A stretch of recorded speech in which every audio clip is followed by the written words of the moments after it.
जय हिंद। आज हम लोग देखने वाले हैं रेस्पिरेटरी सिस्टम यानी श्वसन होती क्या है और श्वसन तंत्र होता क्या है।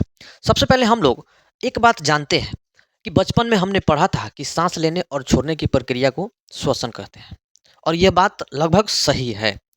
लेकिन यह बात उतना सही नहीं है जितना आप जिस क्लास में हो उस क्लास के लिए बिल्कुल सही नहीं है। उतना लेवल चाहिए, लेवल के अनुसार आपको इसका परिभाषा देना होगा। अब देखो वहीं पे आपको देखने को मिलेगा श्वसन तंत्र क्या है। तो श्वसन तंत्र का मतलब होता है क्या, समझो। जैसे हम लोग तेल पेरते हैं, तेल पेरते हैं तो तेल पेरना एक क्या हो गया, क्रिया।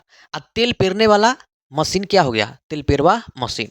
वही तरह हम लोग सांस लेते हैं और छोड़ते हैं तो वह हो गया क्रिया, यानी सांस लेने और छोड़ने की क्रिया श्वसन कहलाया। लेकिन सांस और लेने की क्रिया कौन करवा रहा है, तो ये फेफड़ा करवा रहा है, यानी वह कहलाया श्वसन तंत्र। बात समझ में आ गया। तो तेल पेरवा मशीन समझ में आ गया, ये आपका फेफड़ा है, यानी श्वसन तंत्र आपका फेफड़ा है तेल पेरवा मशीन के जैसा। और जो तेल पेरने की प्रक्रिया है, माने सांस लेने की प्रक्रिया है, वह श्वसन है और उधर तेल पेराई है। ठीक, हम लोग सांस काथी से लेते हैं, फेफड़ा से सांस लेते हैं नाक और मुंह के द्वारा। फेफड़ा से सांस लेते हैं नाक और मुंह के द्वारा। और जब उसे अंदर लेते हैं तो ब्लड में उपस्थित हीमोग्लोबिन ऑक्सीजन को लेकर पूरे तरह से कोशिका में जाती है और कोशिका में जाकर माइटोकॉन्ड्रिया को दे देती है और पुनः माइटोकॉन्ड्रिया से कार्बन लेकर कार्बोक्सिल हीमोग्लोबिन बनाकर पुनः वह जहाँ से ले जाती है वहीं पे ले जाकर दे देती है पुनः प्यूरिफाई करने के लिए। यह प्रक्रिया को हम क्या कहते हैं, श्वसन कहते हैं। इतना लंबा, ये हार्ड लेवल से थोड़ा उच्च क्लास के लिए। लेकिन इसमें छोटे छोटे हम पार्ट में आपको बताएंगे कि होता क्या है, कैसे कैसे काम करता है, एकदम समझ जाइएगा। तो देखिए, श्वसन सबसे पहले तो काटाबोलिक है, यानी उपचायी क्रिया है। क्या है, उपचायी क्रिया है। और ये जो है ना ऊर्जा तथा ऊष्मा उत्पादन करता है। यह ऑक्सीकरण अभिक्रिया है, मतलब ऑक्सीजन का जो है ना क्या कर रहा है, शोषण कर रहा है, तो ऑक्सीकरण अभिक्रिया हो रहा है, मतलब इसमें ऑक्सीजन ऐड हो रहा है तो ऑक्सीकरण होगा। अब यहाँ पे आप लोग कहोगे उपचायी क्या है। उपचायी का मतलब होता है कि हम लोग का जो है ना, जो भी खाना खाते हैं तो वह अपघटन अभिक्रिया के द्वारा सारा क्रिया होता है और बाद में एक अपशिष्ट पदार्थ बचता है जो हम लोग क्या करते हैं, उत्सर्जन के द्वारा बाहर निकालते हैं। तो श्वसन की प्रक्रिया के दौरान 38 एटीपी मतलब 38 एडिनोट्राई फॉस्फेट ऊर्जा का निर्माण करता है आपका माइटोकॉन्ड्रिया जो कोशिका में बैठा हुआ है। साथ में ऊष्मा, ऊष्मा मतलब हम लोग का जो क्रिया है ना श्वसन क्रिया, वह ऊष्मा छेपी है। मतलब ऊष्मा छेपी मतलब ऊष्मा निकालता है बाहर।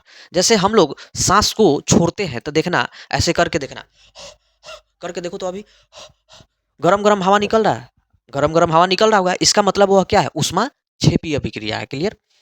चलो, तो इसलिए हमने यहाँ पे ऊष्मा दे दिया। ऑक्सीकरण मतलब ऑक्सीजन का शोषण करता है, तो सबको पता है। अब देखो श्वसन अंग, तो श्वसन अंग हम लोग का क्या है, तो फेफड़ा है। स्तनधारी सांप, ये जो होता है ना, स्तनधारी का मतलब होता है, आप लोग जो है ना स्तनधारी का मतलब समझते होंगे चेस्ट वाला, जिसके पास चेस्ट है मतलब उसके पास स्तन है, तो वह फेफड़ा से सांस लेता है। बात आप जो है ना एकदम सही समझ रहे हैं कि स्तनधारी मतलब चेस्ट वाला। लेकिन आप लोग समझ रहे होंगे कि सर चेस्ट वाला तो हमने चेस्ट वाला थोड़े है, तो महिलाओं का चेस्ट होता है, ब्रेस्ट होता है, महिलाओं में ब्रेस्ट कहा जाता है, तो महिलाओं का होता है। फिर हम लोग में कहाँ चेस्ट उस्ट है, तो हम लोग का कहला स्तनधारी का होता है। देखो बाबू ध्यान से समझो, बचपन में एक शिशु जब जन्म लेता है, लड़का हो या लड़की, दोनों का जो है ना क्या रहेगा, चेस्ट रहेगा।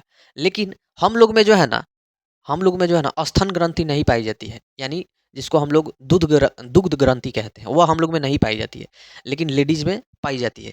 इस कारण जो है ना हम लोग को जो है ना उतना ये नहीं हो पाता है, लेकिन वो लोग को हो पाता है, वह ग्रंथि के कारण होता है, वो हम लोग को ग्रंथि पाया नहीं जाता है। ठीक है, तो हम लोग भी स्तनधारी है, हम लोग को भी स्तन है, चेस्ट हम लोग को नहीं है, और महिलाओं को भी है, यानी स्तनधारी हम लोग दोनों है। तो स्तनधारी जीव में भी पाया जाता है, देख लेना तुम लोग, है ना। तो ये सब जो है ना फेफड़ा से ही सांस लेते हैं। यहाँ से हो गया क्लियर। अब देखो कीट, कीट का मतलब सबको पता है, कीट का मतलब क्या, यही ट्रैकिया हुआ। ये वाला ट्रैकिया से जो है ना ये क्या करता है, सांस लेता है, यानी इसको कहते हैं श्वास नली। जितना भी कीट है ना सब श्वास नली से ही सांस लेता है। क्लियर, यानी उसको कहते हैं ट्रैकिया। सी आकार के होता है, चुरीनुमा। क्लियर, जितने भी कीट है, मधुमक्खी, मच्छर, मक्खी, ये सब जो है ना कीटे हैं, सब ट्रैकिया से सांस लेता है, यानी श्वास नली से। जलीय जीव, जलीय जीव अन्य अन्य तरह से सांस लेता है। कोई गलफरा से लेता है, कोई वही जो है ना जल में रहने वाला जीव त्वचा से लेने लगता है, कभी वही जल में रहने वाला जीव कभी फेफड़ा से लेने लगता है। जैसे जलीय जीव में हम लोग खासकर मछली को देखते हैं कि ये जो मछली है ना, गिल्स से सांस लेता है। गिल्स का ही हिंदी नाम है क्लोम और उर्दू नाम है गलफरा। क्लियर हो गया अब? चलो, तो यहाँ पे बाबू ध्यान देना कि जो मेढक होता है ना, ये मेढक जो है ना 3 स्थितियों में सांस लेता है। पहले जब ये बच्चा रहेगा ना, बच्चा, तो इसको कहेंगे मछली, और इस मछली को हम लोग प्यार से टेडपोल कहते हैं। क्या कहते हैं बाबू? टेडपोल। जो मछली होता है, बेंग मछली जिसको बोलते हैं, बेंग मछली, हम लोग बचपन में ऐसे नहीं करते हैं, बेंग मछली जाते थे पकड़ के लाते थे और कहते थे कि चलो भाई बड़का होगा, मजा आएगा। और पता चलता था कि जो है ना बड़ा हुआ वो बेंग बन गया, घिन लगता था, फेंक देते थे। और ये टेडपोल जो है ना, जब बचपन में रहता है तो गलफड़ा से सांस लेता है। गलफड़ा, गलफड़ा से सांस लेता है, यानी गिल्स कोलोम कहते हैं उसको।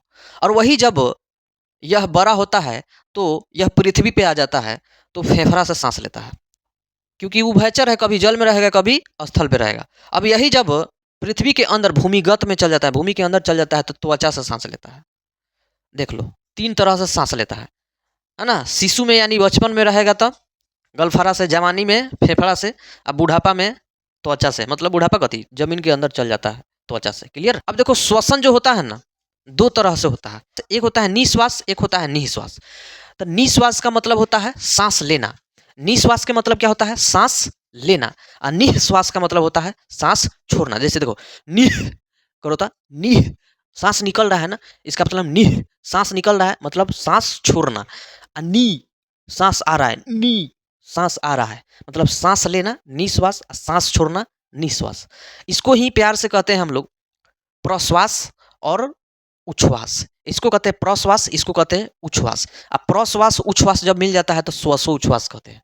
इसी को जो है निश्वास और निश्वास कहते हैं। अलग अलग नाम है, लेकिन प्रश्वास और ये प्रश्वास और उच्छ्वास बेस्ट नाम है। इसका नाम है प्रश्वास, इसका नाम है उच्छ्वास। अब प्रश्वास उच्छ्वास मिलता है तो श्वासो उच्छ्वास बन जाता है। ठीक है? जैसे हम लोग कहते हैं ना सांस लेना मतलब ये, सांस छोड़ना मतलब ये, ये दोनों गरा मिल जाएगा तो श्वसन कहलाएगा। श्वसन का ही रूप है ये श्वासो उच्छ्वास। क्लियर हो गया?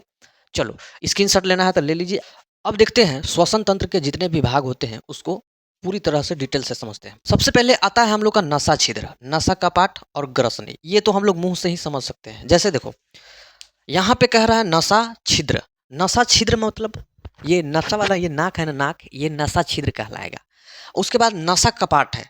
तो नसा कपाट का मतलब देखना, यहाँ पे ये बजर कुचुर कुचुर जो है ना होता है, कुचुर कुचुर जो हमेशा गीला रहता है, नकिया में लगा के देखो हमेशा गीला रहता है, तो वह है कच्ची नासा कपाट। होता क्या है कि हम लोग के नाक में बाल होता है, और नाक में बाल होने का कारण है कि जो भी धूल कण मिट्टी है ना, वह छन्ना के जैसा, चाहे छन्ना के जैसा छान देता है। लेकिन थोड़ा ना थोड़ा जो है ना धूल कण मिट्टी जो है ना जबरदस्ती घुसिया जाता है, हाँ, थुथुर होता है। जैसे घुसता है बगता है, केने हेने आओ, सटा लेता है। तो ये जो नासा कपाट है ना, नासा कपाट का यही काम है कि जो बाल से जो है ना बच उच के जो भागा है, उस ससुरा को जो है ना सटा लेना नसा कपाट का काम है। चिपचिपा पदार्थ है, सटाइए लेगा। तो वह जो है ना जितने सटता है ना, तो हम लोग उसको निकालते हैं ऐसे ऐसे कह कर, नकटी, जिसको नकटी कहते हैं, ऐसे कर कर निकालते हैं, है ना। बहुत लड़का सब तो जो है ना खा खा जाता है, हाँ, लेकिन वो बच्चा होता है ऐसा, तो हम लोग फेंक देते हैं, है ना। वो नकटी होता है। तो वो नसा कपाट में न से नसा कपाट और न से नकटी। चलो, तो ये नसा छिद्र समझ गया, ये नकिया वाला छिद्र हुआ। नसा कपाट मतलब अंदर के जो कुचुर कुचुर जो पदार्थ होता है वो वाला। ग्रसनी, जैसे ये मुंह वाला भाग हो गया, मुख गुहा, ये नसा द्वार हो गया, और यहाँ पे जो मिलन होता है यह तुम्हारा ग्रसनी कहलाएगा। ठीक है? अब देखो स्वर यंत्र, ग्रसनी के जस्ट जो है ना नीचे होता है एलंग ऐसे स्वर यंत्र यहाँ पे, जिससे हम लोग बोलते हैं ये है, अगर देखो बंद कर दे रहा है, हाँ, हेलो स्टूडेंट, कैसा है, ठीक है ना। देखो आवाजें नहीं आ रहा है ससुरा। तो ये जो है ना स्वर यंत्र है ना। अब देखो ट्रैकिया यानी श्वास नली। श्वास नली मने है ना, वही दिखाते हैं, आइए आइए बा, एकरे के आई देखो, आई जो है ना ऐसे सी सी आकार के है, सी सी आकार के है चूरनीमा, ओकरा के कहते हैं ट्रैकिया। क्या कहते हैं बाबू? ट्रैकिया यानी श्वास नली है।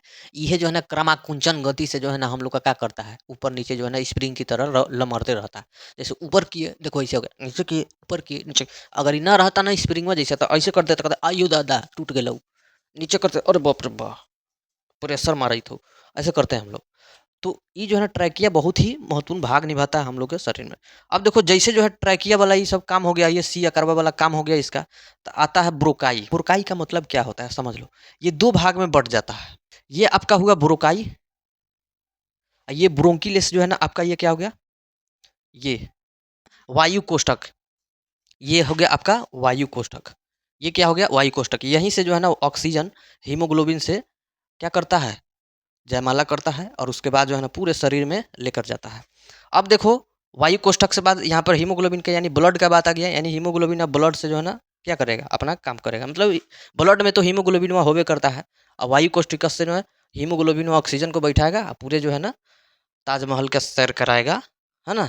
चलो माने पूरे शरीर का सैर कराएगा। उसके बाद शरीर में सैर कराएगा तो सेल जो है ना बैठल रहेगा। सेल तो पूरा हमारा शरीरवा सेले से बनल है। सेल माने बैटरी नहीं, सेल माने कोशिका। तो पूरा शरीर जो है ना हमारा सेले से बना है। अभी सेल में जो होता है ना बहुत सारा कोशिकांग। कोशिकांग मतलब कोशिका का अंग लेता है, और सेल जो है ना में बैठा रहता है माइटोकॉन्ड्रिया, धप दिन जो है पकड़ लेता है। धाए दिन जो है ना क्या करता है माइटोकॉन्ड्रिया, कहता है ले, एक हाथे ले आ एक हाथे दे, माने एक हाथे ऑक्सीजन दे आ एक हाथे कार्बन ले। मतलब एगो गाड़ी पर से उतरलक ना तो ले एगो पैसेंजर चढ़ गेल, मतलब ऑक्सीजन एने मिलल आ एने कार्बन मिल गेल, तो ये बनल कार्बो ऑक्सिलिक, मतलब हीमो कार्बोक्सिलिक बना के सीधे जो है ना फिर जहाँ से ले आया वहाँ पे उतार देगा। तो यहाँ तक क्लियर हो गया, कोई दिक्कत नहीं होगा समझ में। अब आता है डायफ्राम। अभी डायफ्रामवा क्या करता है? जैसे हम लोग सांस लिए, देखो वही कैसे है, टेढ़ है ना डायफ्रामवा, डायफ्रामवा टेढ़ है ना, तो ये ऐसे है, ऐसे रहेगा ऐसे। जैसे हम लोग सांस लेंगे, सांस छोड़ेंगे, अब सांस लिए, सांस छोड़ेंगे, अब देखो मतलब ऐसे, मतलब कहे के अर्थ हमारी ये है, देखो ऐसे होता है, ऐसे। अभी सांस नहीं लिए हैं, सांस लिए, अब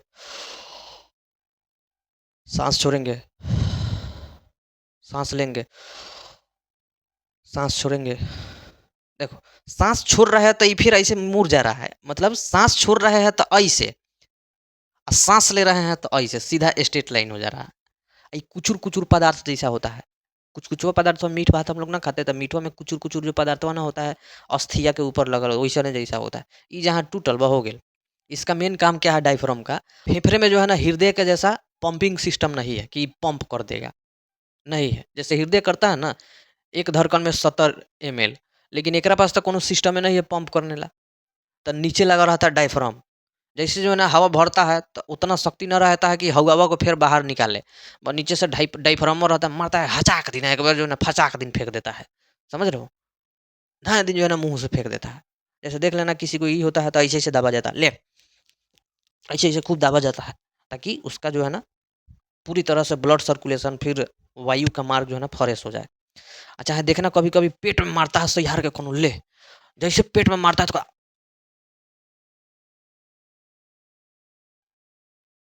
आ बैले रह जाता है, कहता है रे का भेलौ, मर गेलौ का? पता है क्या होता है? इस पर जख्म पड़ जाता है, जब पेट पे मारते हैं ना तो इसका जख्म जो है ना इस पे पड़ जाता है। जब इस पे पड़ जाता है ना तो ये कहता है अब हम काम ना करबो जो। भाई जब काम नहीं करता है तो हृदय ये फेफड़ा में जो है ना जो ऑक्सीजन में रहता है तो कहते रे कोनो हमरा के ठेल ही नहीं रहा है, अब कैसे निकलूं? अब तुम सांस लेगा ही नहीं, पहले से मैं पैक है, तुम कहाँ से सांस लेगा? लेगा नहीं। जब ये ठेल के बाहर निकालेगा तब ना तुम दोबारा सांस लोगे। तो यही जब कोई पेट में मार देता है ना तो इसे कहते आबैले रह जाता है, सांसें नहीं अंदर जाता है, कितना कुछ करो सांसवा अंदर जाबे नहीं करता, क्यों? डायफ्राम जो है ना चुपचानी बैठ बैठ गया है, हाँ रुस गया है, करना हमरा के काहे मारल आय। अब हम तभी मानम जब हमरा के जो है ना आराम मिली तब। तो इसको जैसे आराम मिलता है, जल्दी आराम मिल गया तो ठीक है, ना तो आदमी जो है ना आराम करने चल जाता है यमराज लंग। ठीक है चलो, तो ये डायफ्राम समझ गए आप लोग। अब अगर ये देखा जाए, देखो ये वाला परत है ना, डायफ्राम समझ गए, ये वाला परत है जो ना इसको कहते हैं प्लूरा मेम्ब्रेन। क्या कहते हैं? Pleura membrane. क्लियर? चलो, तो ये वाला जो परत होता है इसको प्लूरा मेम्ब्रेन कहते हैं, इसको वायु कोष्ठक कहते हैं। ये डायफ्राम है, मेन भूमिका निभाता है, समझ रहे हो ना? तो अब समझते हैं एपिग्लोटिक्स। एपिग्लोटिक्स क्या होता है? जैसे हम लोग देखते हैं जब खाना वगैरह खाते हैं, ऑक्सीजन वगैरह लेते हैं, तो एगो पाइप है, यही माने मुँहो जुड़ल है, यानी मुख गुहा भी जुड़ल है, ये माने नासा द्वार भी जुड़ल है, मतलब हम लोग सांस भी लेते हैं और साथ में खाना भी खाते हैं, यही एगो पाइपवा है। लेकिन ध्यान देना, ये पाइपवा में आगे दू गो फैलल जो है नली है, एगो चल जाता है फेफड़ा में, एगो चल जाता है आपका आमाशय में। ध्यान से देखो, ये जो है ना मुख द्वार है, ये नासा द्वार है। और यहाँ पे जो है ना एपिग्लोटिक्स है, यानी ये समझो तो चपरासी लंग बैठल है। एगो जो है ना एयर पाइप है, और ये जो है ना फूड पाइप है। क्लियर। अब देखो कभी कभी देखते हैं हम लोग कि कभी कभी आदमी को सड़क जाता है, चाहे हुचकी आ जाता है, हिचकी जिसको बोलते हैं, आता है ना। जैसे मान लो खाना खा रहा है, एक बैग जो है ना सड़क गया, चाहे हिचकी आ गया, तो कहते हैं मत पर मार, मत पर मार, मत पर मार। याद करता हमें बउआ के, याद करता। ऐसा कुछ होता नहीं है, बउआ कोनो के याद करता है ना। होता क्या है समझो, ये जो एपिग्लोटिक्स है, इसका जो है ना नियंत्रण करता है ब्रेन। कौन करता है बाबू? ब्रेन करता है। एपिग्लोटिक्स का नियंत्रण कौन करता है? ब्रेन करता है। अब जैसे ब्रेन जो है ना करता है, तो तुम रहे हो खाए, तुम खा रहे हो, है ना। अब नकिया से जो है ना तुम सांस ले रहे हो, अब मुंहवा से जो है ना खा रहे हो। अब ब्रेनवा का काम है कि दोनों गोरा के देखना है कैसे किसको अंदर घुसाना है।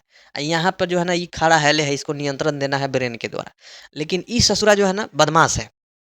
ये कहता है कि जब तक ये ऑर्डर ना देतवा मालिक साहब, तब तक हम काम ना करबो, कुछो ना करबो। उधरा भंग कर देता है। तो ये देखो, जब दिमागवा है ना, कभी कभी होता है कि खा रहे हैं आप, दिमागवा जो है ना सोचने लगता है, टेंशन में रहता है ना। अब जथी के टेंशन में रहे, अब तुम्हारा मर्जी, जथी के टेंशन लो। उस समय खाने के समय ब्रेन कुछ सोच रहा है इन्हें उन्हें, लाल पीला हरा चाहे कोई भी मामला हो। अब सोच रहा है, तब ब्रेनवा को जो है संदेश पहुंचाना है यहाँ पर एपिग्लोटिक्स के पास। तो एपिग्लोटिक्स कहता रहे ब्रेनवा, देना हम कथी करें, हेकरा के केने भेजना है, उसको केने भेजना है, जल्दी बताओ ना। तो ब्रेनवा तो कहता है अभी रुक, हम सोचे तरीके का दूसरा खोआ में हम घुसल है। तो अभी कहता जो जेकरा जेने मन करे के जो न जो। भाई क्या करता है, भोजनवा जो है ना जाना चाहिए फूड पाइप में, आई चल जाता है एयर पाइप में। जब एयर पाइप में चल जाता है, बस धा दिन छींकता है, एक बैग सड़कता है, तो मम्मी कहती है कि अरे भाई लड़का के हमरा कोनो याद करता है।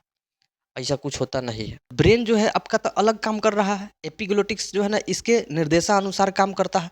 लेकिन ब्रेन तो जो है ना अलग सोच रहा है, अपना जो है ना माहौल में घूमा है। ठीक है, तो ब्रेन अपना जो है मामला फरियाने के फेर में है, कहीं और सोच रहा है। तो इसको निर्देश कौन देगा? कोई नहीं देगा। तो कहता है जो जेकरा जेने मन है उन्हें जो। तो ये जो ना जाना चाहिए फूड पाइप में भोजनवा को, लेकिन चल जाता है एयर पाइप में, धोकर छिड़क देता है जो। वो कहता है कि याद कर रहा है, कोई याद कर रहा है, किसी और के है फिलहाल, अभी याद कर लेते हैं, है ना।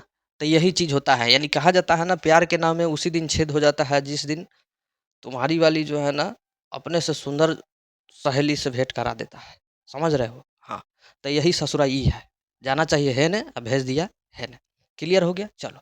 अब जैसे ऑक्सीजन जो होता है ना, हम लोग को पता है कि ऑक्सीजन में हम लोग देखते हैं 21% ऑक्सीजन लेते हैं, 72% नाइट्रोजन लेते हैं, 0.03% कार्बन डाइऑक्साइड लेते हैं ना।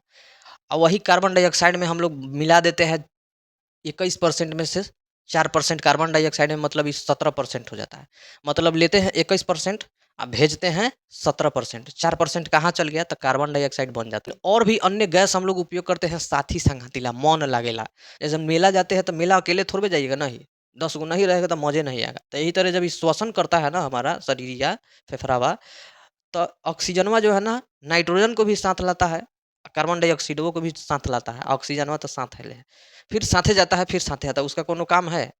जैसे मेला में देखिएगा लइकवा सब जो है ना साथ ही जाता है, साथ ही आता है, कोनो उसका काम है? बस पैदल आना है, पैदल जाना। श्वसन में तो हम लोग ले लिए ऑक्सीजन, नाइट्रोजन और कार्बन डाइऑक्साइड। नाइट्रोजन जैसे का तैसे गया, लेकिन ऑक्सीजन 21% आया है, तो 17% चल गया, 4% यूज कार्बन डाइऑक्साइड में हो गया। तो जब देखिएगा पर्वतरोही जब पर्वत पे चढ़ता है, जो पर्वतरोही उसको कहते हैं, वह ऑक्सीजन के साथ साथ नाइट्रोजन भी गैस भर लेता है अपने सिलेंडर में पीछे। क्यों? डायरेक्ट ऑक्सीजन क्यों नहीं लेता है? तो हम लोग के तो आदत है, जिसका जथी का आदत है वो नहीं दीजिएगा तो दिखते हो जाएगा, है ना। तो हम लोग का आदत है कि नाइट्रोजन भी साथ में ले जाना, तो खाली ऑक्सीजन दे देंगे तो कहाँ से हो जाएगा? तुमको जो है ना आदत है दाल भात भुजिया खाने का, तुमको खाली भात दे देंगे तो होगा? मजे नहीं आएगा। तो वही बात है, हम लोग का फेफड़ा की आदत है कि नाइट्रोजन के साथ साथ जो है ना ऑक्सीजन भी चाहिए। भले नाइट्रोजन का कोनो काम ना हो, लेकिन चाहिए। तो वही जो है ना पर्वतरोही भी अपने सिलेंडर में नाइट्रोजन प्लस ऑक्सीजन लेके जाता है, ताकि ये फेफड़ावा के जो है ना कोनो दिक्कत ना होके। गोताखोर जब समुद्र में जाता है तो वो भी जो है ना ऑक्सीजन और नाइट्रोजन को लेके जाता है सेम। लेकिन जब 300 से अधिक, याद रखना, 300 जब प्लस गहराई तक गहराई में जाता है गोताखोर, तो ऑक्सीजन के साथ हीलियम मिला लेता है, नाइट्रोजन नहीं। हीलियम तुम्हारा हल्का गैस है, नीचे जा रहे हो, है ना। तो ऑक्सीजन को साथ में जो है ना ऑक्सीजन के साथ में हीलियम को मिला लिया जाता है। क्लियर? और हम लोग देखे हैं श्वसन जो होता है ना, याद रखना थोड़ा ये बता दे रहे हैं, श्वसन 2 तरह से देखने को मिलता है। एक बाह्य श्वसन, एक आंतरिक श्वसन। बाह्य श्वसन मतलब हम मुँह से ले रहे हैं और फेफड़ा से छोड़ दे रहे हैं। मतलब मुँहवा के द्वारा जा रहा है, यानी फेफड़ावा खींच रहा है, फेफड़ावे छोड़ रहा है, ये तो नली है ना? तो फेफड़ा से तो हो गया, लेकिन फेफड़ा के जो वायु कोष्ठक है, उस वायु कोष्ठक से ब्लड में हीमोग्लोबिन पूरे शरीर में ऑक्सीजन को ले जा रहा है, तो वो आंतरिक श्वसन होगा। और वह 38 एटीपी ऊर्जा का निर्माण करके कार्बन डाइऑक्साइड भेजता है साथ में, कहता है जो अब साफ सुथरा करवा के ले आओ, क्रेब्स चक्र के द्वारा। समझ रहे हो ना? ये बात ध्यान रखना। और जैसे देखते हैं वायवीय श्वसन जो वायु के उपस्थिति में होता है, जो 38 एटीपी करता है। एक होता है अवायवीय श्वसन भी होता है, जो 2 एटीपी का निर्माण करता है। जैसे मान लो हम लोग कभी-कभी खेलते कूदते हैं तो हम लोग का मांसपेशियाँ दर्द करने लगता है, तो वहाँ पे जो ऊर्जा का निर्माण हुआ है ना, तो वायु की उपस्थिति में नहीं है ना? तो वायु की उपस्थिति में नहीं होने के कारण 2 एटीपी ऊर्जा निर्माण करता है, तो उसमें एक अम्ल स्रावता है, लैक्टिक अम्ल। और वही लैक्टिक अम्ल जो है ना, हम लोग को दर्द जो है ना पैदा करता है। तो इसीलिए देखना मांसपेशियाँ जो है ना ऐंठन महसूस होने लगता है, दर्द करने लगता है, चलास नहीं होता है। वो क्यों? तो वह अवायवीय श्वसन के कारण और लैक्टिक अम्ल के कारण। क्लियर? चलो। और डिटेल से जो है ना, अगर आपको लिख-लिख के जो है ना अगर पढ़ना है, जैसे मैंने ये तो लिखा हुआ है, और ये आप चाहते हैं कि फाउंडेशन कोर्स की जैसे जैसे लिख-लिख के हम आपको समझाएँ, तो उसके लिए तो हम वीडियो बना चुके हैं, लाइव क्लास में हम पढ़ा चुके हैं। यह शॉर्टकट इसलिए बना रहे हैं क्योंकि बच्चे सब जो है ना छोटा-छोटा वीडियो देखना पसंद करते हैं खासकर, ठीक है? इसलिए ये कर रहे हैं। अगले वीडियो में हम लोग देखेंगे उत्सर्जन तंत्र।